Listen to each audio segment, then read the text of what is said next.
What was the most unfair punishment you received when you were a child? My parents let my sister decide if my pain was serious enough to go to the doctor. I was lying on the kitchen floor with my arm bent at an angle that no arm should ever be, when my older sister Olivia walked in and said I was faking it to get attention. My mother dropped the ice pack she was about to get and looked at Olivia with enormous relief on her face. Are you sure, sweetheart? It looks really bad. Oh, Olivia barely glanced at me before picking up her phone and scrolling through the screen. She does this every time I have something important. My college acceptance party starts in 3 hours. She probably twisted it on purpose. The pain shooting up my forearm made me dizzy, but I knew there was no point in arguing. The rule had existed since I was 9 years old, after I supposedly ruined her 13th birthday with what she called a fake seizure at the party. It had not been fake.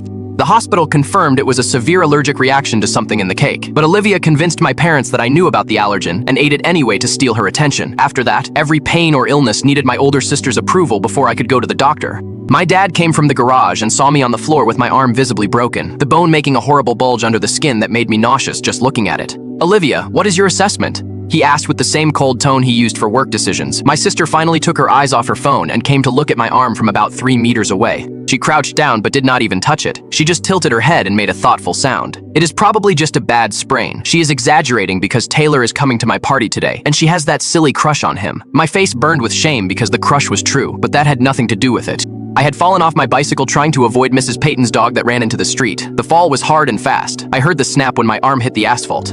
Olivia, please. My voice came out weaker than I wanted. I felt myself trembling. I really need to go to the hospital.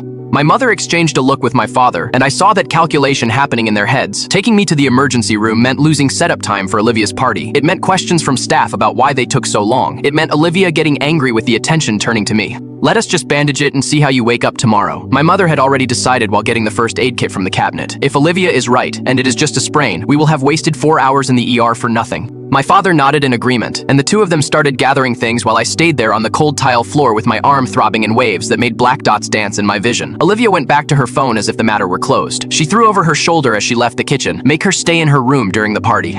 I do not want her limping around begging for pity. They bandaged my arm so tight that within 10 minutes I could not feel my fingers anymore. Then they sent me upstairs with 2 ibuprofens and orders to rest.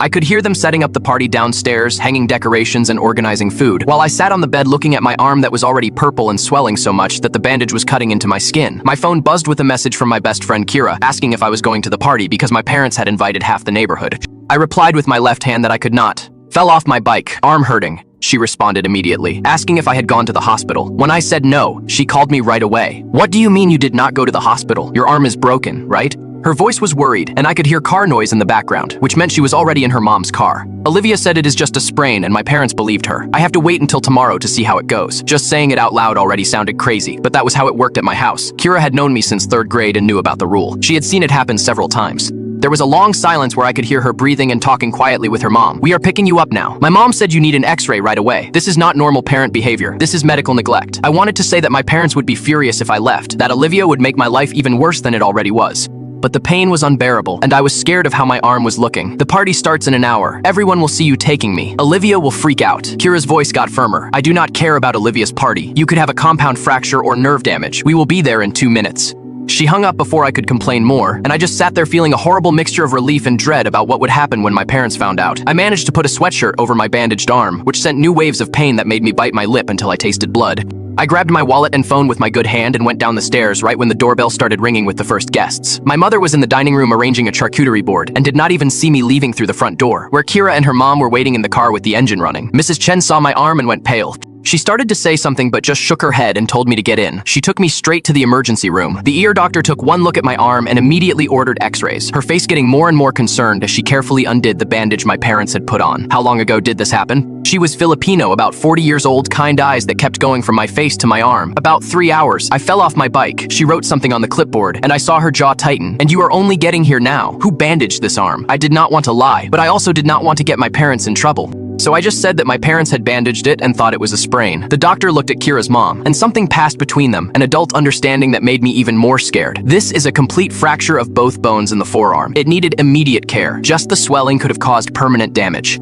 She continued undoing the bandage more carefully, her hands gentle but her voice harder. Your parents saw the injury before bandaging it. Kira spoke before I could think of what to say. Her sister said it was not serious enough for the hospital. Her parents always ask her sister before taking her to the doctor. The doctor stopped undoing the bandage and looked directly at me with an intensity that made me want to cry. Your sister, who is not a healthcare professional, your sister decides these things. I nodded, and she immediately grabbed her phone and went out to make a call while a nurse came in to finish removing the bandage. Mrs. Chen squeezed my good shoulder and said I had done the right thing coming there, that my parents were wrong to leave me suffering for hours. The x-rays confirmed what the doctor already suspected.